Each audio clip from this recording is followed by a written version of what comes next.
footballgameplan.com, where football makes sense. I'm Memory Hunters of the playbook, breaking down the Titans versus the Bills. Now let's look at Tennessee in this ball game. Solid, tough victory against Tampa in the mud, in the mist. I like that football game they played against the Buccaneers. Now what they can do against the Buffalo Bills in a collegiate type atmosphere, they have to come out and get that running game going. The way they can do so, to get Chris Johnson going and having a repeat performance of last week's 190 yards, you got to get him to the perimeter, utilize his strengths. The reason being is Buffalo Bills don't do a great job of defending the outside run. And what's going to happen? I would say a lot more weak side pitches. So whichever side you're strongest with, wherever the tight end's lined up, you want to run stretch or pitch to the opposite side.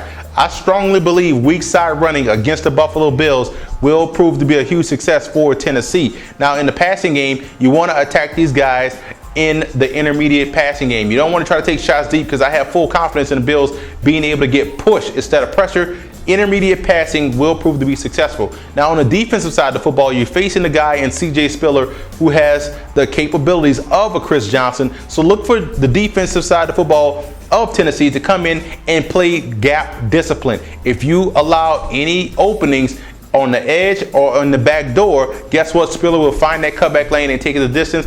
And you also have to make sure you protect the flats. The Buffalo Bills just started last week getting some success throwing the football down the middle of the field. Protecting the flats and getting in the outside receiver's face makes Ryan Fitzpatrick hold that football a little bit too long. Now you look at the Bills in this game. Offensively, finally I got my wish. C.J. Spiller had a solid, productive day running downhill, running in between the tackles.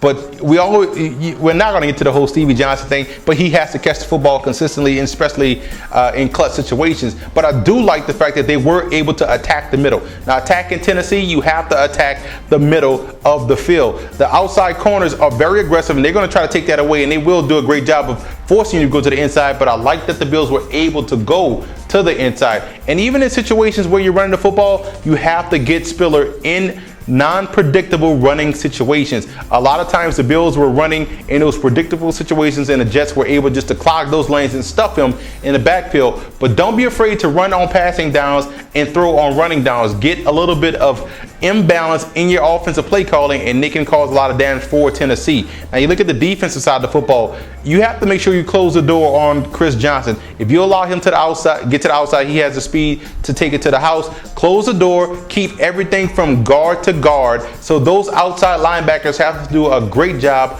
of controlling the edge in the run game and beating up that tackle or tight end at the line of scrimmage. And if the Bills can do that, that's going to put Matthew Hasselbeck in situations where he's going to have to throw to win, and they are not ready yet to be a full-fledged passing team. Now let's look at some X factors in this ball game. X factor for the Tennessee Titans has to be the ground game. Chris Johnson has to have an encore performance. Can he do so against the Bills? Defense, that's yet to be seen.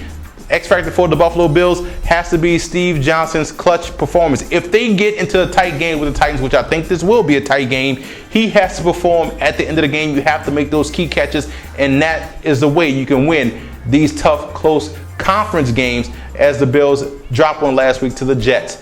I'm going with Buffalo in this game. I think the Bills actually played a lot better than what the outcome indicated. So I think the Bills can come in and put together a solid game against Tennessee, although this game will be close because Tennessee has some significant matchup problems for the Buffalo Bills, provide some matchup problems, but I think the Bills are able to overcome those and win this ball game. For more NFL previews, visit footballgameplan.com/NFL or visit our YouTube channel at youtube.com/footballgameplan. And listen to the Football Game Plan radio show, which airs Saturdays 11 a.m. Eastern Time at blogtalkradio.com/footballgameplan.